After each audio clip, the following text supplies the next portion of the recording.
Peace, peace, peace. I hope all is well and y'all are doing great out there. I was having a conversation with my son Trey earlier. We were playing a couple games of chess, and we're talking about one of the cardinal rules for success, man. And it's coming more and more apparent to me that it's really not worrying about the opinions of other people. Um, as I get older, even the ones I loved, the great pastors that I've had, the great coaches, even my beloved hero, my father. You put these people on pedestals. In the Marine Corps, you did it all the time just because they were higher rank or they had achieved something that you hadn't got there. And military members do it all the time. And then if you stay in long enough and get to those ranks, you realize those people weren't as special as you thought that they were. Um, and that's what I'm saying about life. The people that you put on pedestals now because they've acquired things that are meaningful to you, and they do have some expertise on how to get those things. One day you might look back and realize they weren't as special as you thought they were. So be careful about whose opinion that you put on a pedestal. That's what I'm saying. The opinions of other people should not matter as much as they do, but for some reason they do. People in their late 20s, I see it. I see it people in their 30s, and I have clients my age in their 40s that constantly have issues going on with they're living their lives based on the opinions of others. Now, if you're doing what you're supposed to be doing, you're developing yourself, you're constantly growing, you're involved in some sort of servitude, you're giving back, then the opinions of other people shouldn't matter to you because you're on your square. You're doing what you need to be doing. You're living morally, ethically, and righteously sound. So if you're doing those things, why does other people's opinion matter so much? But it's because most people aren't doing those things. And they always say, well, I don't have the talent, I don't have the skill set. Well, there's things that there's universal that you can do that requires zero skills. And I'll tell you, and I'm not even going to go on because I always kind of have them memorized, but they're in my book right here, my small little notebook that I was just talking to my son about, and they're written down here. There's 10 things that you can do that require zero talent.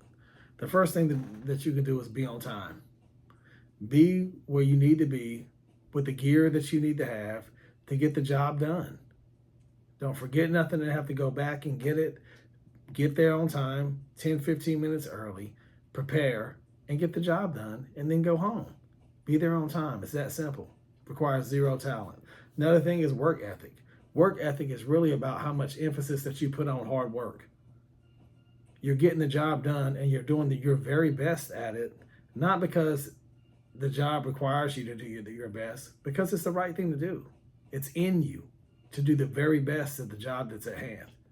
So your work ethic requires zero talent to try hard. The effort you put in goes right into that work ethic. The effort you put forth, the enthusiasm that you take to work with you is extremely important. So the first three, you got the being on time, you have the work ethic that you put in, and that effort enthusiasm. The fourth thing is your body language. You really can control your body language. You're sitting there slouched down, talking to people in the old kind of way, not looking people in the eye, lack of confidence. It just really brings a lack of professionalism about you, and people don't want to be around you. They don't want to work with you, and they're going to go to the person that is professional. So professionalism, your body language, the way you carry yourself. In the military, the Marine Corps specifically, we call it bearing. It's the way you carry yourself. Are you carrying yourself in a professional manner? With a smile on your face? Or are you doom and gloom all the time? You can be professional and serious and not be goofing off and being silly and still smile and be pleasant to be around. So your body language, your energy level, go into your energy level. Get your energy up. People don't want to be around deadbeats all day. That's like the donkey off of Winnie the Pooh. What's his name? Eeyore or whatever his name is. It doesn't matter. Oh, woe is me. Sad all the time, complaining. Your energy level, keep it up, keep moving. Now you ain't got to run around like you've drank 7 or 8 Red Bulls, and you're chatty catty and you can't stop running off at the mouth. But your energy level, keep it up. Drink your little cup of coffee or whatever it takes, and get on the grind and constantly keep moving at a slow and steady pace. Only you know what your energy level is. Some people have high energy levels, some have low, but you got to stay slow and steady. You got to stay consistent. Keep that energy up. The most important one of these to me is your attitude. You are the only one that can control your attitude. You can't control somebody else's attitude. You can't control their actions, and you can't control their thoughts. But you can control your attitude and how you approach the day. Approach it with enthusiasm, with vigor, with zeal, confidence, ready to attack. That's the way to do it. Passion, being passionate about it. It ties into whatever job it is. And being passionate about it, it doesn't require it to be something fun that you love doing. If it's washing dishes, if it's cleaning toilets, if it's scrubbing floors, whatever your job is, it ain't about the work itself that you need to have the passion about. It's the fact that you're doing it. That if it's a toilet that needs to be cleaned, it's going to be the cleanest it's ever been, not because it's a toilet that needs to be cleaned. It's because you're specifically doing it. It has your name on it, and that's what you do. And that's what you don't worry about other people's thoughts. You get in there and you get the job done, and overall, one, you notice it yourself. You know what you're capable of. And then that way you start understanding what you're going to do for people and for organizations, and you know what your self-worth is. So you don't settle for anything less than what your self-worth is, because you know that you're willing to go the extra mile. You know you're going to put in the passion and the energy, and you're going to have the proper attitude by doing it. Another one is being coachable. Being coachable is extremely important. If somebody can't teach you anything and you know everything, then you can't grow anymore. When something stops growing, it dies. So if you're not coachable, you have an attitude, or you one-upping everybody. Every time somebody tries to give you advice or show you a different method on how to accomplish something, you always have something to say about it and you're negative about it. Pretty soon they're going to stop coming to you. They're going to stop telling you stuff. And you're probably going to fall to the wayside trying to do things your own way. We all need people to coach us. We can't see the picture from within the frame. We have to have people that are outside the frame that are telling us our blind spots. So being coachable is important. Doing a little bit of extra. That goes without saying, I'm telling you. Managers know it. They want people like that around. And a lot of times you say, well, why should I do extra? All I'm going to do is end up doing a whole bunch of somebody else's work. Well, you're also going to get more hours. And pretty soon you're going to probably advance into management. You're going to get the promotion. You're going to get whatever it is that you're trying to attain. It's probably going to pay dividends. So just do a little bit of extra. Don't have to be much. Just grow the extra mile just a little bit. Not because it's the organization that you love, or you're doing it for the people around you. That can be rightfully so, but do it for yourself first. Do it because it's you, and that's your standard.